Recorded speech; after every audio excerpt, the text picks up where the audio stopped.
ట్రంప్‌కి shock ఇచ్చిన మోదీ అనే news viral అవుతుంది సార్. అసలు అంటే రష్యాతో సీక్రెట్ ఒప్పందం చేసుకొని మోదీ ట్రంప్‌కి షాక్ ఇచ్చారు అంటున్నారు.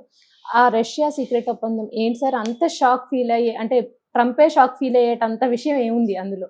ట్రంప్ అయినా ఎవడైనా ఇవాళ ఏందంటే అదేదో సింగిల్ రౌడీ అనేది ప్రపంచంలో లేడు. నేనే రౌడీ, నేనే దాదా, హ్మ్. అందరూ నాకు భయపడాలనే వ్యవహారం ఇవాళ కుదరదు. ఇదేందంటే ఇంతకుముందు అలాగా ఉండొచ్చు కానీ, హ్మ్. ఇవాళ అమెరికా భయపడితే భయపడిపోయే పరిస్థితిలో మిగతా దేశాలు లేవు. దానివల్ల అమెరికా భయపెట్టినా కూడా అమెరికాకు కూడా ప్రాబ్లమ్స్ ఉన్నాయి. హ్మ్. సరే, బేసిక్‌గా ఏందంటే నిజంగా మోడీ ట్రంప్‌ని హ్మ్. ఈ బుజ్జగిస్తున్నాడు. స్థాయిలో హ్మ్. షాక్ ఇచ్చాడా అంటే ఖచ్చితంగా మోడీ పద్ధతిలో షాక్ మోడీ కూడా ఇస్తాడు. ఓకే. మోడీనే కాదు, చిన్న చిన్న దేశాలు మెక్సికో, బ్రెజిలు, హ్మ్. కొలంబియా, కెనడా వీళ్ళు కూడా ట్రంప్‌కి షాక్ ఇస్తూనే ఉన్నారు. హ్మ్. ట్రంప్ ఏమి షాకులకు అతీతుడుగా అతనే అందరికి షాకులు ఇస్తాడు, అతనికి హ్మ్. ఎవరు ఇవ్వలేరు అనేది ఏం లేదు. సరే, అసలు ఏం జరిగిందని అవును చూద్దాం సార్. బ్రీఫ్‌గా. ట్రంప్ వచ్చినాక ప్రధానంగా 2 అంశాల్లో ఆయన ప్రపంచానికి షాక్ ఇవ్వడానికి హ్మ్. బయలుదేరాడు. హ్మ్. ఆ 2 ఏందంటే, ఒకటి ఇమ్మిగ్రేషన్, హ్మ్.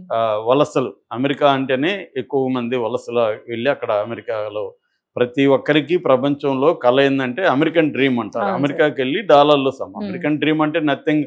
డాలర్‌కి డాలర్‌లతో వాల్యూ ఉంటది. అవును సార్. ప్రపంచంలో ఎక్కడైనా డాలర్‌కి వాల్యూ ఉంటది కాబట్టి హ్మ్. డాలర్ల సంపాదనే. హ్మ్. అది పోతే మళ్ళీ ఎవడు అమెరికాకెళ్ళడు. హ్మ్. సో, దానివల్ల అమెరికాకెళ్ళాలని ఉంటది. అట్లా ఇల్లీగల్ ఇమ్మిగ్రెంట్స్ కూడా 13,00,000 మంది ఉన్నారని ఐడెంటిఫై చేశారు. అందులో ఇండియన్స్‌ది కూడా 2,20,000 మందని, అందులో 18,000 ఇప్పుడు గుర్తించి పంపించమని, మీరు తీసుకెళ్ళండి అని అమెరికా చెప్పింది. హ్మ్. దానికి సంబంధించి ఆల్రెడీ నిన్న మన మిలిటరీ ఫ్లైట్ వెళ్ళి దాదాపు 500-600 మందిని తీసుకొని వస్తుందని చెప్తున్నారు. హ్మ్. అలాగే మనోళ్ళు విడతల వారీగా వాళ్ళని తీసుకొస్తారు 18,000 మందిని. సో, అది ఒక అంశం. రెండోది లీగల్ ఇమ్మిగ్రెంట్స్, అంటే హెచ్-1బీ వీసాలని కట్ చేయడం, తగ్గించేయడం హ్మ్. సంఖ్య. సంవత్సరానికి 75,000 కంటే ఎక్కువ లేకుండా అవును చూసుకోవడం సార్. వాళ్ళు. అట్లా అవి ఒకటి చేస్తున్నారు. అట్లాగే మన వాళ్ళు స్టూడెంట్ ఎఫ్-1 హ్మ్. వీసా, ఎం-1 వీసాలు 2 రకాల స్టూడెంట్ వీసాల మీద అమెరికాకెళ్ళి వాళ్ళేం చేస్తారంటే అక్కడ పార్ట్ టైమ్ జాబ్ చేసుకొని డబ్బులు సంపాదిస్తుంటారు. పార్ట్ టైమ్ జాబ్ చేయడం అనేది వాళ్ళ చట్టం ప్రకారం నిషేధం. కానీ మనోళ్ళు చేస్తుంటారు. దాన్ని కట్ చేస్తున్నారు. దానివల్ల మనకి ఇబ్బంది. సో, ఈ 2 ఇమ్మిగ్రేషన్‌లకు సంబంధించిన ఒక ఇష్యూ. రెండవది టారిఫ్స్.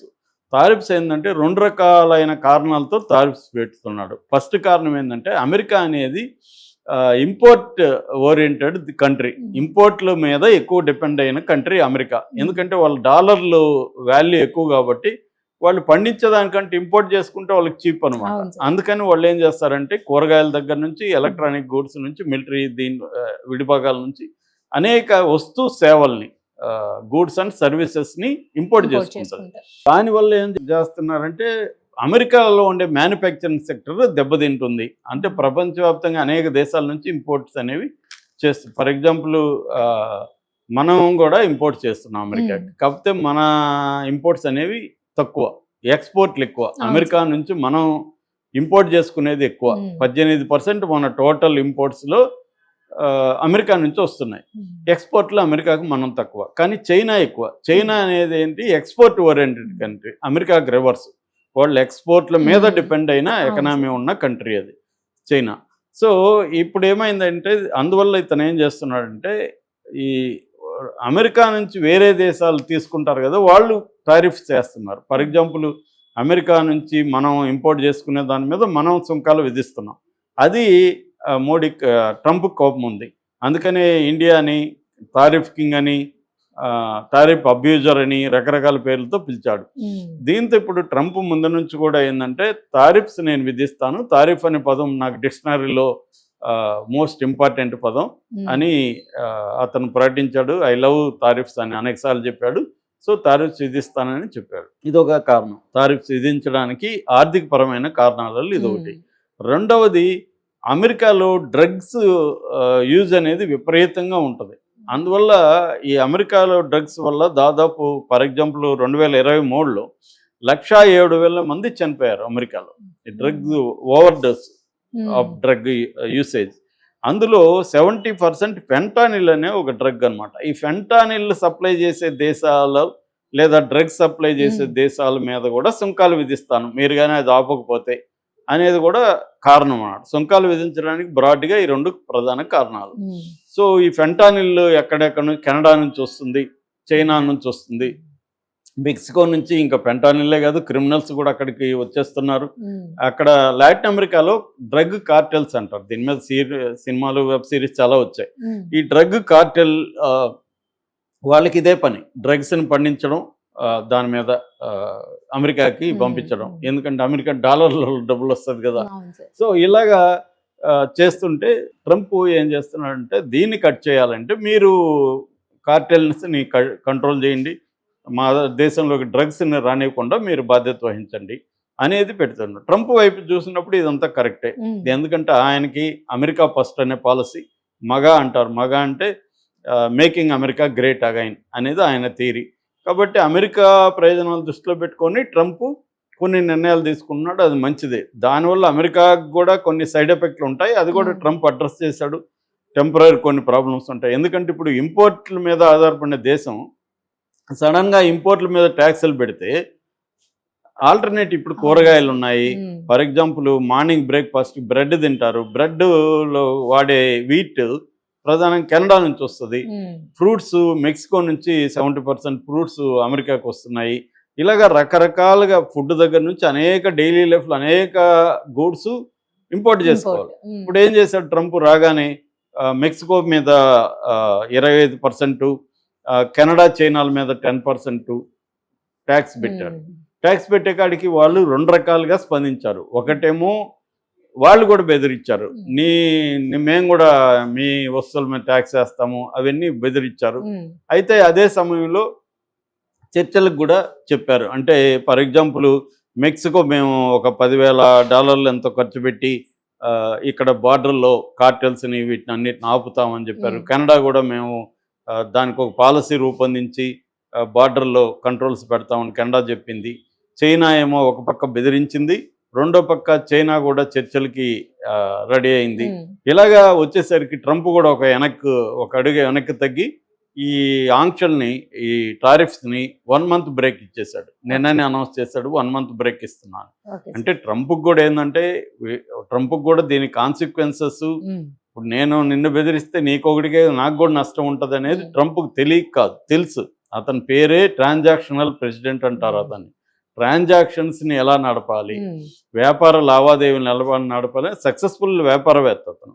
కాబట్టి పట్టువిడుపులు లేకుండా ఎవడు కూడా వ్యాపారవేత్త కాలేడు. అందుకని అతను ఏంటంటే బెదిరించి ముందు థ్రెట్ ఇవ్వాలి. థ్రెట్ ఇచ్చినప్పుడు టేబుల్ మీదకి వాళ్ళు వస్తారు. వచ్చినప్పుడు నీ డిమాండ్స్ నువ్వు పెట్టాలి. ఇది వాళ్ళ డిమాండ్స్ వాళ్ళకు ఉంటాయి. నువ్వు కొద్దిగా ఒకడుగు ముందుకేసి నువ్వు కొంచెం ఇది చేయాలి, వాళ్ళని కొంత ముందుకు రమ్మనేయాలి. ఇలాగా అనేది అతని పాలసీ. రెండోది, అతనికి 2 రకాల ప్రయోజనాలు. ఒకటి అమెరికన్ ఎకనామిక్ ప్రయోజనాలు, 2 తన పొలిటికల్ ప్రయోజనాలు. పొలిటికల్ ప్రయోజనాల కోసమే ఈ హడావిడి క్రియేట్ చేస్తున్నాడు. ఎకనామిక్గా దానివల్ల వచ్చే నష్టం అతనికి తెలియదు కాదు, తెలుసు. అది నెక్స్ట్ స్టేజ్లో అతను చూసుకుంటాడు. ఫస్ట్ స్టేజ్లో బెదిరిస్తాడు ఎకనామిక్. అలాగా ఇప్పుడు చైనా వీళ్ళందరూ కూడా మేము WTO కంప్లైంట్ చేస్తాం అంటే, మనం స్కూల్లో కొట్లాడుకుంటే హెడ్ మాస్టర్ కంప్లైంట్ చేస్తాం. నిజానికి హెడ్ మాస్టర్ ఏం చేయలేడు. WTO అమెరికాని ఏం కంట్రోల్ చేయదు. ఎందుకంటే WTO నుంచి నేను బయటకు వస్తానంటాడు. ఏ ఇంటర్నేషనల్ ఇన్స్టిట్యూట్లు కూడా ఏ దేశాలని కూడా కంట్రోల్ చేసే పరిస్థితి లేదు. పేద దేశాలని మాత్రం చేయగలవు, రిచ్ దేశాలని. ఇప్పుడు రష్యన్ ప్రెసిడెంట్ పుతిన్ని యుద్ధ నేరస్తుడిగా ఇంటర్నేషనల్ కోర్టు డిక్లేర్ చేసింది. వీడు బెంజమిన్ నెతన్యాహు చేసింది, ఇజ్రాయెల్ని ప్రధానమంత్రిని. ఏమైంది? వాళ్ళకి ఇద్దరికి ఏమైనా శిక్షలు వచ్చాయా? చేసుకుంటారా మీరు, ఎన్ని కావాల్సింది అన్ని చేసుకోండి అని వాళ్ళు ధిక్కరిస్తూనే ఉన్నారు. కాబట్టి అవేమీ జరగవు. కాకపోతే ట్రంప్ అది చేస్తున్నాడు. సో ఇప్పుడు ఇండియా మీద ఇప్పటివరకు చేయలే. February 13th ఇండియా ప్రెసిడెంట్ మన ప్రధానమంత్రి మోడీ ఫ్రాన్స్ నుంచి అమెరికా వెళ్తున్నాడని, అమెరికాలో ట్రంప్ విందిస్తున్నాడని ఇవన్నీ కూడా వార్తలు వస్తున్నాయి. ఇంకా కన్ఫామ్ కాలేదు. సో ట్రంప్ ఆహ్వానించాడు మోడీని. ట్రంప్ కూడా ఏంటంటే ఇండియా అవసరాలు కూడా ట్రంప్కు ఉన్నాయి.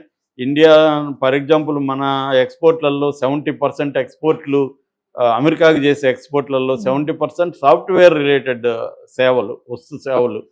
సో దాని మీద డిపెండ్ అయింది. అట్లాగే చీప్ లేబర్ కూడా అమెరికాకు అవసరం. ఒక్కసారిగా నువ్వు 1,13,00,000 మందిని బయటికి ధర్మేస్తే వాళ్ళ షాపుల్లో, రెస్టారెంట్లలో, పెట్రోల్ బంకుల్లో ఇలాగ రకరకాల చీప్గా పనిచేసే వాళ్ళు ఎక్కడ దొరుకుతారు?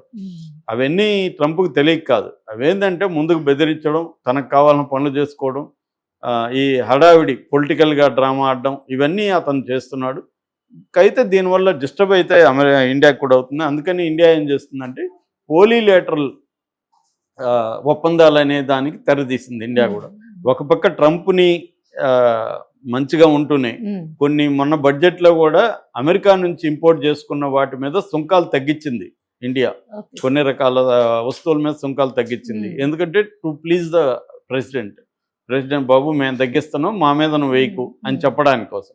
రెండో పక్క ఇటు రష్యాతో చైనాతో ఇలాంటి దేశాలతో పోలీలేటరల్ అగ్రిమెంట్లోకి వెళ్తుంది. మొన్ననే చైనాకి మన విదేశాంగ శాఖ కార్యదర్శి వెళ్ళొచ్చాడు, చర్చలు జరుపుతున్నారు. ఆల్రెడీ బార్డర్తో ఒప్పందం చేసుకున్నారు. చైనాతో కూడా మన వాళ్ళు మంచిగా ఉండే కార్యక్రమం చేస్తున్నారు.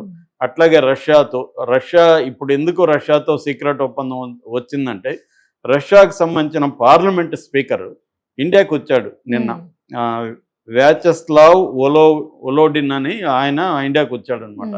అంటే ఒక పక్క ట్రంప్ ఆంక్షలు విధిస్తున్న టైంలో రష్యా నుంచి పార్లమెంట్ స్పీకర్ మన దేశానికి వచ్చాడంటే అమెరికాని మన వాళ్ళు ధిక్కరిస్తున్నారని కొంత పత్రికలు వ్యాఖ్యానిస్తున్నాయి. అదేమి లేదు. మోడీ ఏంటంటే బ్యాలెన్స్గా ఉంటున్నాడు.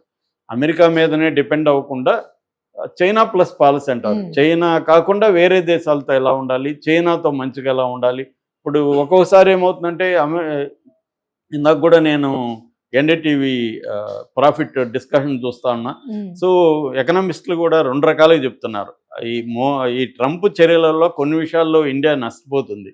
ఎందుకంటే రూపాయి విలువ ఇప్పుడు దారుణంగా పడిపోయింది. 87 రూపాయల 39 పైసలకి వెళ్ళిపోయింది. మళ్ళీ ఇప్పుడు తగ్గి ఇందాక చూస్తే 86 రూపాయల 93 పైసల్లో ఉంది. ఇది కూడా హైయెస్ట్ ఇప్పటి వరకు. దీనివల్ల ఏమవుతుంది, మన ఎగుమతులు చీప్ అయిపోతాయి, మన రూపాయలు తక్కువ, మన దిగుమతులు కాస్ట్లీ అయిపోతాయి. మనం కూడా ఎక్కువ దిగుమతుల మీద డిపెండ్ అయినాం చాలా విషయాల్లో. సో అందువల్ల ఇండియా సంక్షోభం వచ్చే అవకాశం ఉంది. ఎకనామిక్ అంటే మేజర్ భయంకరంగా ఏమి రాకపోవచ్చు, కానీ కొంతవరకు డిస్టర్బ్ అవుతుంది. At the same time China ఏం చేస్తుంది, చైనా మీద ఆంక్షలు విధించేసరికి అమెరికాకి ఎగుమతులయ్యే చైనా గూడ్స్ తగ్గిపోతే చైనా ఏం చేస్తుంది, ఇండియా లాంటి దేశాల్లో డంప్ చేస్తుంది. ఇప్పుడే ఎక్కడ చూసినా చైనా వస్తుంది మనకి. ఎక్కడ పోయినా నిన్న కూడా నేను ఎక్కడ చూస్తే షాప్ అంతా పిల్లలకి వాడే స్టేషనరీ షాప్లోకి వెళ్తే మొత్తం చాలా ఫ్యాషనబుల్గా ఉన్నాయి. పాష్ పిల్లలకి అన్ని పెన్నులు కానీ అన్ని చైనా వచ్చేసి, అవి క్వాలిటీ ఏమో తెలియదు కానీ స్టైల్గా ఉన్నాయి, చూడగానే అట్రాక్టివ్గా ఉన్నాయి, అక్కడ కొనాలనిపించే విధంగా ఉన్నాయి. అలాగే చైనా డంప్ చేసేస్తుంది. దీనివల్ల మన వస్తువు దీనికి ఇబ్బంది ఉంది. ఆల్రెడీ డీప్ సీక్ లాంటిది ఎంత దెబ్బ కొట్టిందో మనం చూసాం.